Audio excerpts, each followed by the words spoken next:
And I am super happy to have Flagler County School Board member Lauren Ramirez on Observer now. How's it going, Lauren? It's Friday. It's going great. So thank you for having me. Yeah, we're doing this interview on a Friday, end of the week, and a lot going on the past couple of weeks in Flagler Schools, including Flagler Education Foundation's not secret, but surprise scholarship deliveries a couple of nights last week. And I saw you out there with Superintendent LaShaka Moore and a whole bunch of other great people in the community participating in this. And that must have been a thrill, because it was a thrill for me. I was out there a little bit myself as well. Yes, it was my first experience on the scholarship drive, like in action. And I saw that your team was out there. We crossed some paths, and that was a very, very fun night. It showed all the hard work that is put in behind the scenes from not only our staff, administrators, but the community.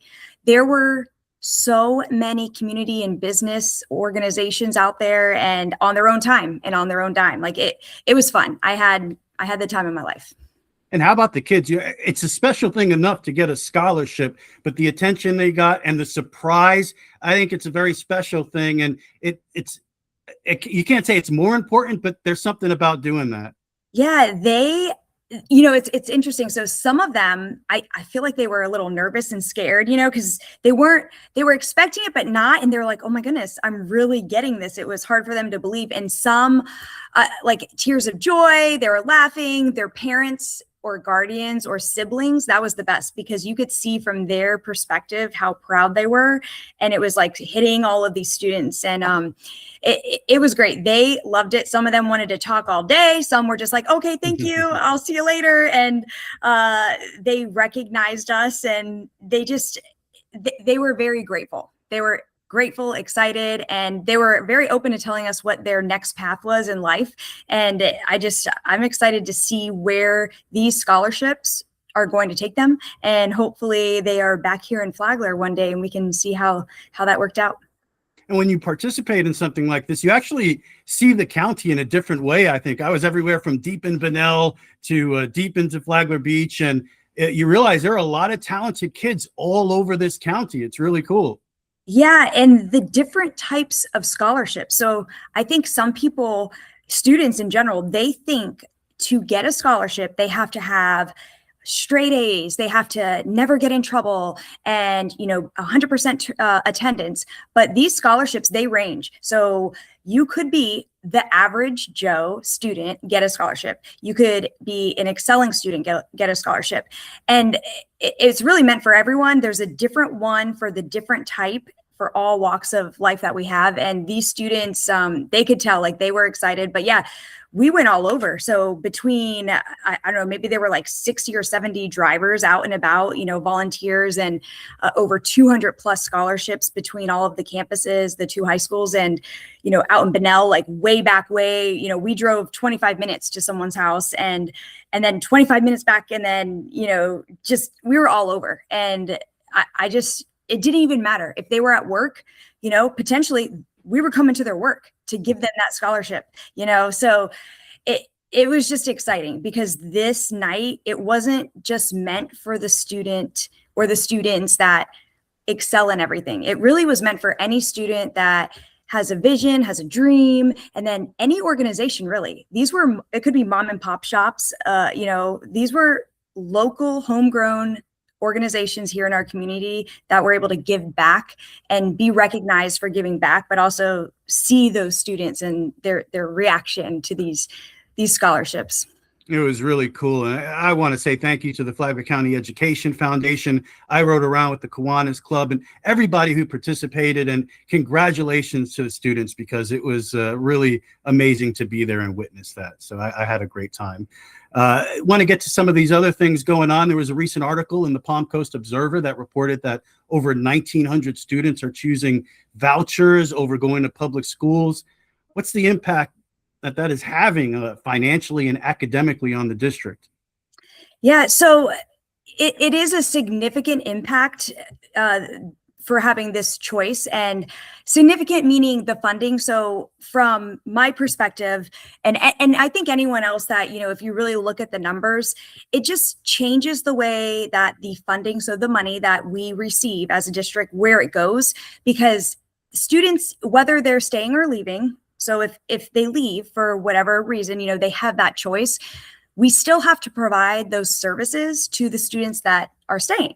So services, it could be any type of service. So think of safety service, electricity. So all of those services, we still have to fund and provide to the ones that stay. So I think the big impact would be the funding part of it. But for the students that may not be deciding to stay with us at this time, because we do have students that come back, but the ones that are not staying with us, they are able to get the services that, their parent or guardian believe that would be best for them, or potentially the student thinks may be best for them. But we also are providing different services for those students that are not necessarily with us first full-time. So they have the opportunity to take portions of things that may work better for them. For example, our fire academy. If we have a student that is a homeschool student and they are using those vouchers for homeschool, because that is the best choice for them, and they really want to be a fire, in our fire academy, they have that option and that choice to utilize that part of our program too. So it's a win-win for a lot. Definitely the things that need to be looked at and just monitored are funding, because we still have a responsibility to provide those sources and resources to the current students that do decide to stay. And are there certain things that Flagler Schools is doing to remain competitive? Is that something you have to do? Like, how do you deal with that aspect of it? Yeah, so I feel like we're doing a fantastic job. And again, there's always room for improvement for anything in life. You can always improve on, right? But for the positive things that we as a district and the team and Miss Moore have worked really hard on, and even before I became a school board member, they have been like thinking about these things to do, but programs. So from my perspective, I really feel our fire academy, that's one for sure, our allied health programs, but we also have culinary programs, our certifications that these students can get. It's unbelievable. And when I first became a school board member, no, let me back up. When I was campaigning, those certifications that we were providing to any student, it was just a few hundred, right? We're over 900 plus certifications now that our students in general, like over 900 plus students that have received certifications. So for us, promoting and trying to make us the best choice for those that feel we're providing more tools for them to use in the workforce for whatever route they decide to go. We're providing those tools for them internally here in our public school system. Big conversation right now, I think all over the world, and it seems to touch every aspect of our life right now, is AI. And it's a huge subject. You have the alarmists, and we're going the way of Terminator 2, or we're heading toward utopia because AI is going to save everybody's life. However, big aspect of the conversation as well is schools and education. And we recently had an article about how Flagler County schools are staying ahead of the curve as far as AI education. What exactly does that look like in the classroom? So the first thing I think for us staying ahead, safety. So we knew it was coming. Even before I was a school board member, if anyone that's, out there watching, if they watched any of the workshops or the school board meetings, AI was discussed years and years ago, and the team, the district staff, they have been preparing for it. And the one thing Miss Moore said, she said it multiple times, guardrails. She said, I do not care how amazing this tool is. If we don't have the safety guardrails for this tool, whatever the tool may be, then it's not going to happen in our district. And so I think for us as a district, we made sure that the safety aspect was on point. They're continuing to make sure it's safe for the students, and also obviously the faculty and staff, but the training. So they have provided professional learning for our staff for the opportunity to get the AI training. So when they have in the summertime, when they're getting their professional development and learning, and they are taking the opportunity to go to those sessions, which which means a lot, because that means those faculty and staff want to continue that with their students when they get them. And, for us, like, we're providing the tools for them. They can use however they want, the guardrails of safety, which is super important. And they continue that because AI is changing every day. Like right now, it's done. There's a new tool out there, right? Oh, there's a new one right now. So it doesn't stop. And they know that, and they're continuing with training, guardrails, and educating. And I think the students like it. They're not scared. They're excited because this is going to be their future. It's our future right now, and it's just going to continue to grow, and we're ready for it. Right. The future is now. It's happening right before our eyes. And yeah. I think the one question everybody is asking is this one. Some parents and teachers worry AI is being misused by students. How do you balance innovation with the worry of cheating or over-reliance on technology? Yeah, I think so. With the cheating and everything, even back when I was a kid, it's like no cheating, so that can happen no matter what. You have AI, you don't have AI. If a kid is going to cheat, they're going to cheat. They're going to figure it out, right? I think of it like a calculator. All right, calculators. We all have them. We've had them forever. When you were growing up, okay, you can use a calculator on this test. You can't, right? Or whatever it may be. You have homework, use it to check. So I think our instructors, our faculty and staff, and even us as parents, I have 4 boys. It's like, hey, you can use these tools.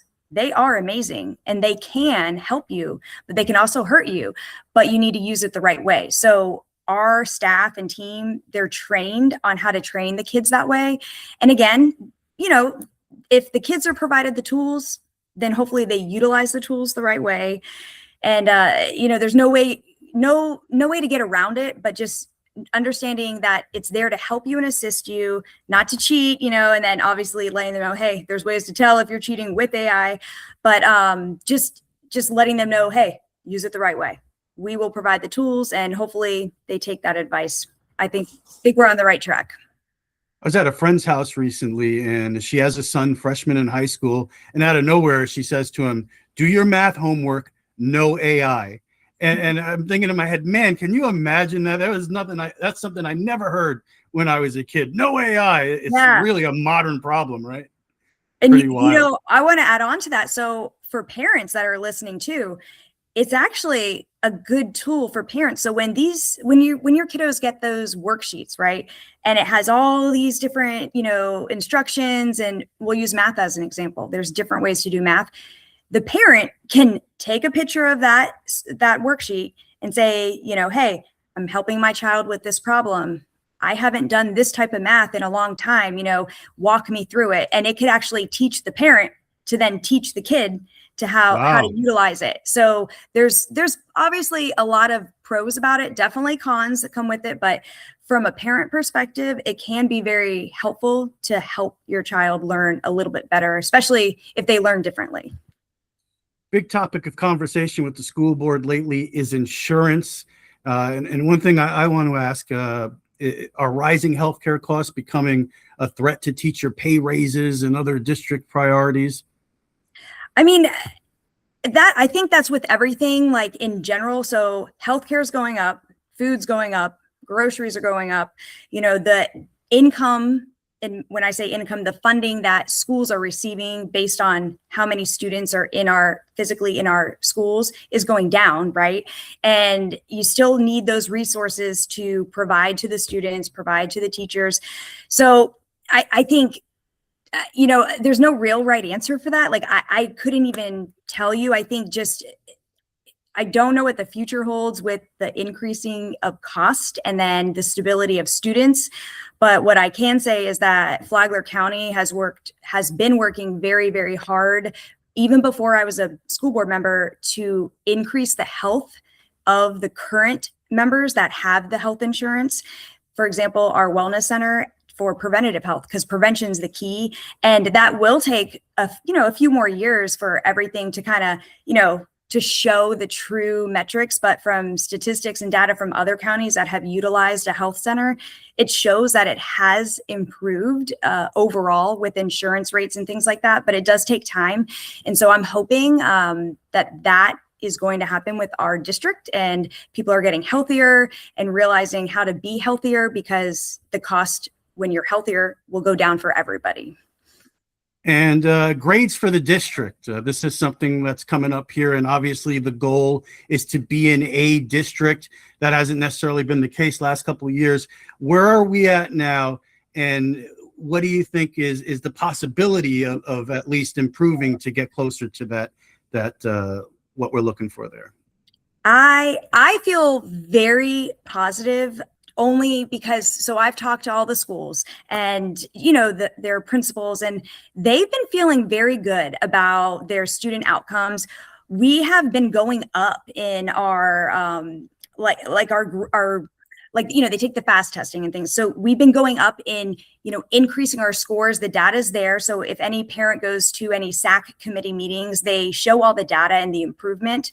And I'm feeling very good about it. I mean, we won't know till we get the official data, but I know that the teachers behind the scenes have been working very, very hard on integrating different learning styles, additional tutoring opportunities for our students. And all that's because of grant funding that they were able to receive, which doesn't last forever. And you can see it happening from behind the scenes, the students that are taking those exams and, coming out like, oh, I feel really good, or I got a 3, I got a 4, I got a 5, or I got a 2, but hey, maybe they were a 1 before. So we're seeing the improvement, and I feel good from the feedback, but all I know is that everyone's working their tails off. Those kids are working their tails off, but it takes the students, it takes the teachers, and then it takes their leadership, those principals and assistant principals that are working together to see what works best for their campus, their students, getting the additional tutoring, the study sessions, but then it all falls back on professional learning that the teachers are getting,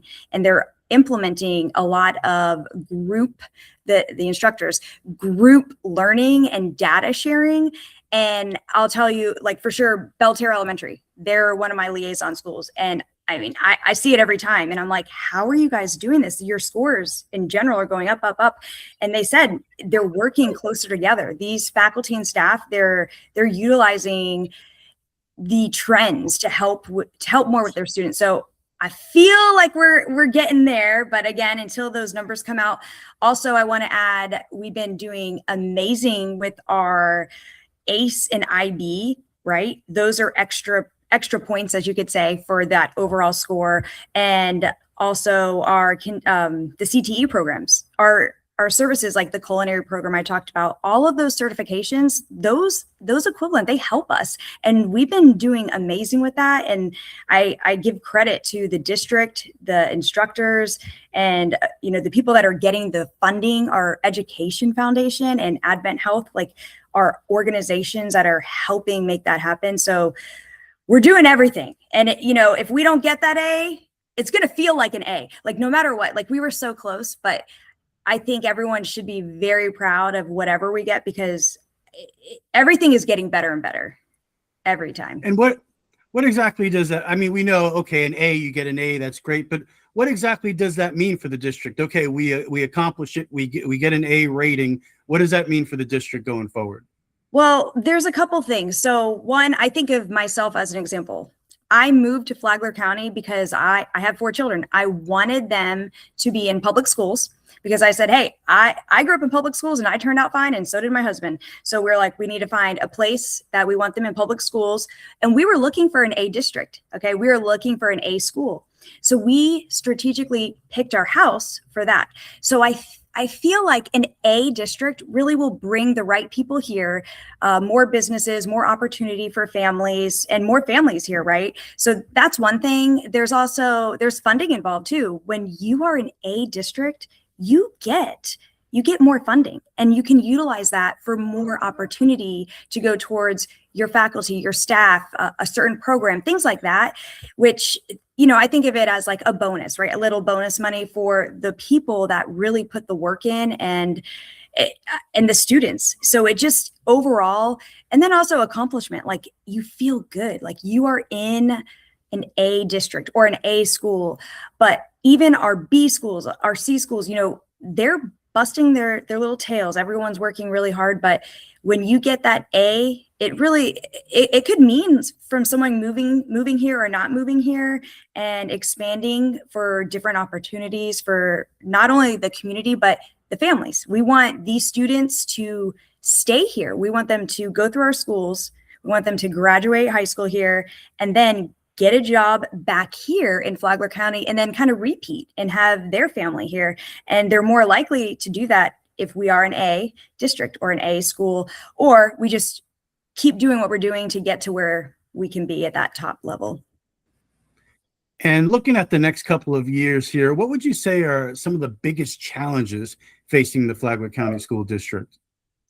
I think challenges, understanding the voucher system, which, you started off with, because it started a few years ago, and I understand that they're still working behind the scenes to have the processes more streamlined so things make a little bit more sense. So I think we're still going to have challenges until that system is fully understood.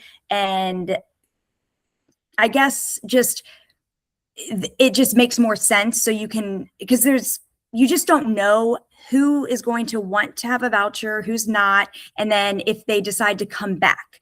And so the challenges from a school district is, if you have a student who takes a voucher, they decide for homeschool, which, that is their best choice for them at the moment, but then they decide they want to come back. Unfortunately, we don't have the funds that we would have had if they started with us. So we have to make it work. And we have done a great job making that work. So the challenge, I think, the next few years is just figuring out how can we really know how many students are going to stay here and want to stay here the whole time and not come back and forth, so we can give them the right resources for what they need. Is there anything happening in the district right now that you think the public is just not paying enough attention to? I think I know we've been communicating better and better. I've seen it more and more. I think I think for parents and, community members, just to continue asking questions. So when they have a question about whatever it may be, whatever topic, it could be vouchers, right? Or it could be safety. I think for them, the best thing would be to reach out to the district themselves, whether it's phone call, set up a meeting, email, and if you don't know who, email the school board member. So that's our job, is to direct them and then to get that answered, because there's so many unknowns. And I think the vouchers is one of the big thing, but I think that would just be it. Just the advice I would give is just for them to reach directly out to the schools to see if they can get that answer directly back. Just two more things here. I really appreciate your time. How about bullying? You speak about safety, and I don't know if that is something that's a significant issue here in the district, but how do you feel the district deals with those situations? Yeah, so bullying, you're going to hear that term all the time, right? Just in general. And the definition of bullying, it varies from person to person, kid to kid. But regardless, when someone's not nice to someone, whether it's bullying or not, it's hurtful. It hurts that person, whether it's a kid or an adult. And I know the district has been really working hard and changing things to make it better and better. And every year since I've been in here, and then even prior, and I think they've come up with better processes and streamlined it to make it easier. But I think with any type of bullying or a kid not feeling like they're being taken care of, the communication has to happen right away from the parent or the child. They need to tell someone right away, and then let us help you. I know, like, you hear about it and it's just terrible, and we want to fix it. And then how can we fix it? And I think it takes the community together to work together, telling these kids, hey, be nice to each other, but also adults should be nice to adults. They're going to do what they see. So if they see adults being rude and disrespectful to other adults, the kids are going to do that. And it's not their fault. That's what they've seen their whole life. So we need to stop that as adults and be better examples. So I think starting from the top and then within the schools, if a child has an issue, they have to tell someone, because, we want to fix it. And there is a great process. And I think they're doing a better job at communicating that with parents and guardians hey, if you have a problem, this is the step 1, this is step 2. And then if you don't feel like it's solved, if you're a parent or a guardian, or even a kid, if you're a teenager, you're at elementary school, email us, you tell us, because if you don't think it's being solved the way that it's set up, then maybe we need to change something, right? But we won't know, or you won't know until we're told. You don't know what you don't know. So I think there's always going to be an issue in general, wherever you're at. It's not a Flagler issue, it's everywhere, but we need to change things from the top. And it starts with the adults. The adults need to be really good examples for the kids, and then just communicate. Kids need to communicate, adults need to communicate. And if you're not getting the right answer, then you need to keep communicating, and then talk to someone else. And, we will try to direct you to where it needs to be directed. And last but not least, it's that time of year, graduation time, a day that many of the students here will remember for the rest of their lives. And Lauren Ramirez, school board member, message for the graduates. Oh, okay. So I want them all to know I'm so proud of them. It is like, I have chills right now thinking about it. And no matter where you are in this school system, whatever your GPA is, 4.0, I know some have 5.7 GPA. We're so proud of you, because you do not know what your life is going to be like. There's so many opportunities, and we as a district, we hope we were able to provide you something, whether it's a statement, a certificate, a class, a tool, but something we did for you in this time that you were in Flagler Schools, we hope gets you to where you have to be and want to be. And always come back to us. You email us, you tell us, hey, I went to school at Belterre Elementary 25 years ago, 10 years ago, I blah, blah, blah. Sure. We want to hear back from you. So I wish you all the best of luck. There she is, Lauren Ramirez, school board member. Thank you so much for joining us on Observer Now. Thank you for having me.